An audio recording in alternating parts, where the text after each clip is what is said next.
Kasama mo ang Diyos. Hi there! Kumusta ka? Madalas kapag dumadaan tayo sa isang napaka-imposible at hopeless na sitwasyon, ang lagi nating tinatanong, God, where are you? But today, I'd like to encourage you. Kasama mo ang Diyos.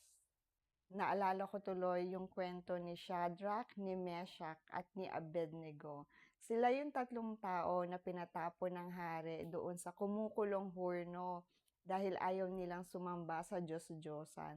Pero habang nandun sila sa kumukulong hurno, nagtaka yung hari. Sabi niya, di ba tatlo lang yung pinatapon nating tao doon? Bakit apat yung nakikita ko?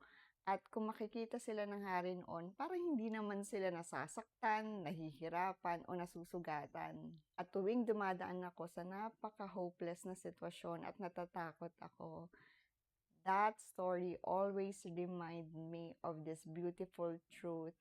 Bago pa man ipahintulot ni Lord ang isang matinding pagsubok na dumaan sa atin, nandoon na siya. At for sure, kasama mo siya. He is not surprised by your situation. Hindi rin siya bingi sa lahat ng mga pag-iyak natin. Lahat ng pinahihintulutan ni Lord na pagsubok, sukat niya yon kasi alam niya, kasama natin siya sa gitna ng pagsubok na yon. And God is also not absent in our waiting season. Lagi kong sinasabi tuwing may challenges, may problema, I am not in the middle of a problem. I am in the middle of a beautiful miracle where God will reveal Himself in the most amazing way. At yung struggle na to, yung problema na to, this is where God will reveal who He really is, what He can do, and how powerful His presence is. Kaya kapit lang tayo, dasal pa tayo.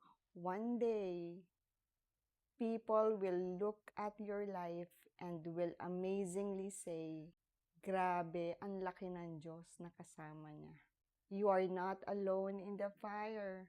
You are not alone in the midst of your problem. God is there. At may ginagawang kamangha-manghang bagay ang Diyos sa sitwasyon mo ngayon.